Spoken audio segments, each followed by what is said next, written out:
जमाने में नफलों का रिवाज ही खत्म हो गया है। असर की पहली चार सुनते हैं, इशा की कितने फीसद लोग पढ़ते हैं? हमारे बुजुर्गों का तरीका था, घरों में हुजरे मखसूस होते थे। नबी पाक सल्लल्लाहु अलैहि वसल्लम ने फरमाया घर को कब्रिस्तान ना बनाओ, कुछ नवाफल घरों में भी पढ़ा करो। वो अजानों से पहले वुजू करके बैठे होते थे, मुसल्ले आबाद होते थे, और बहुत सारे बुजुर्गों की कब्रें उस जगह पे बनी जहां वो इबादत करते थे। नफलों से दूर है हम, नफलों से।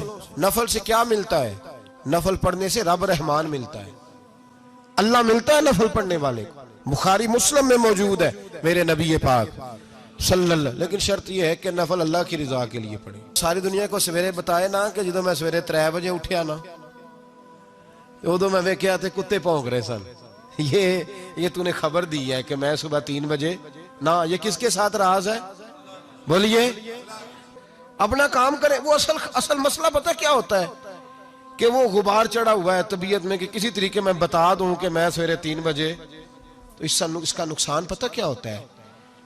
इसमें शराकत दारी हो गई, और अल्लाह को शराकत दारी पसंद ना। तू वो अपने रब के साथ राज न्याज का, वो इबादत का सवाब बढ़ जाए। नबी रहमत सल्लल्लाहु अलैहि वसल्लम ने फरमाया, जब बंदा कसरत से नफल पढ़ता है तो अल्लाह के करीब हो जाता है।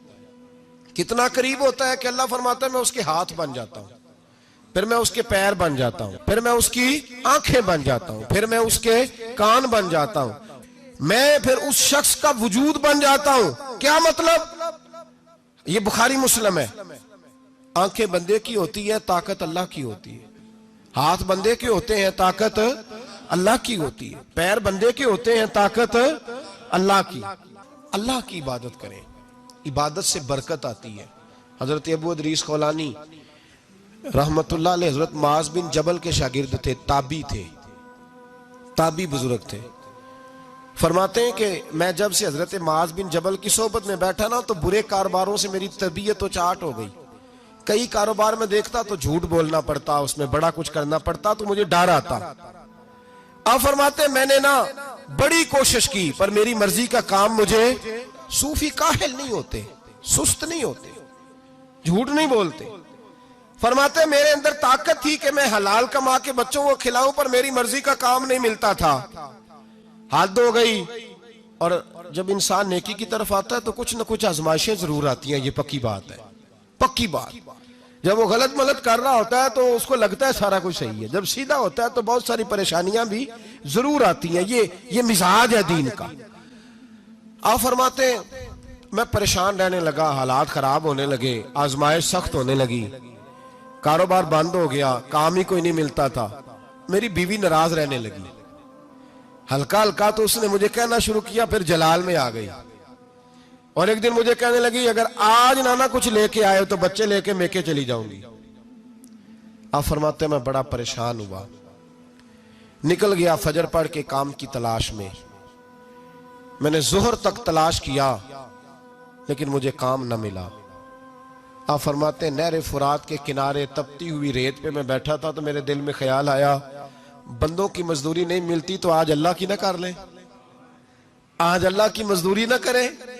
आप फरमाते मैंने गर्म रेत से तयम्मुम किया, वुजू किया वहीं फुरात, और गर्म रेत पे कपड़ा बिछाया तो नफल पढ़ने शुरू कर दिए। जोर से असर तक नफल पढ़े। फरमाते मैंने कहा आज अल्लाह की मजदूरी करे, जोर से असर तक नफल पढ़े गर्म रेत पे। और जब असर हुई ना तो मैंने अपने रुमाल में ना थोड़ी सी रेत बांध ली।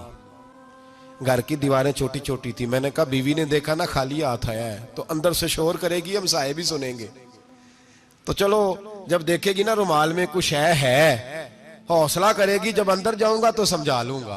आप फरमाते पहले मेरी बीवी दरवाजे पे बैठी रहती थी, बच्चे बैठे रहते थे, मुंतजिर होते थे कि कुछ लेके आए, घर में फाका होता। आज मैं गया तो शोर ही कोई नहीं, कोई शय नजर ना आई। वो रेत से भरा हुआ मेरा पल्लू मैंने दरवाजे के साथ रखा, अंदर चला गया। बीवी को आवाज दी कहां हो? कहने लगी मुंह हाथ धो लो, मैं रोटी लेके आई। तो हाथ धो गई, रोटी किधर से आई? इस घर में तो फाके थे, खाना किधर से आया? कहते रोटी लाई, सलाद भी लाई, दूध भी लाई, उस जमाने में जो नेमतें थी फल भी लाई, सारा आ गया। मैंने घूर के देखा, मैंने कहा किधर से आया ये सारा कुछ? कहां है बच्चे? कहने लगी रोटी खा के बाहर निकल गए हैं।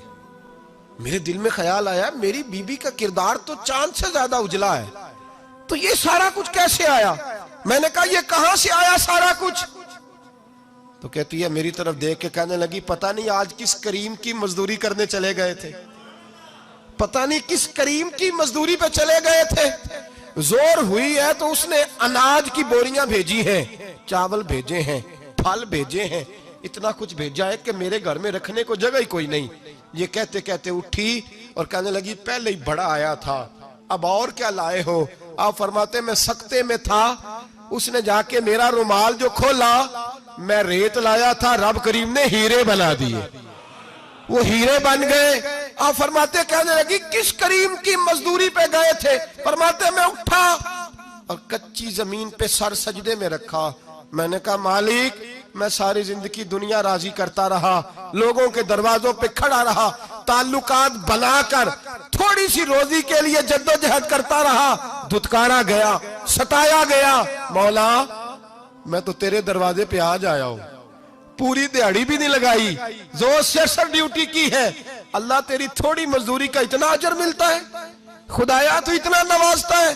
फरमाया अल्लाह मैं मेहनत भी करूंगा, काम भी करूंगा, लेकिन दुनिया की मजदूरी थोड़ी करूंगा, मालिक तेरी इबादत ज्यादा करूंगा। भाई याद रखो हम सारी जिंदगी लोग कब्रों में चले गए, मस्जिद नहीं आए, कब्रों में अल्हाकुमुत तकासुर हत्ता ज़ुरतुमुल मकाबिर, कब्र में जाने का टाइम आया, लोगों की नमाजें पढ़ दी गई पर लोगों ने नमाजें शुरू नहीं की, नमाजें पढ़ दी गई।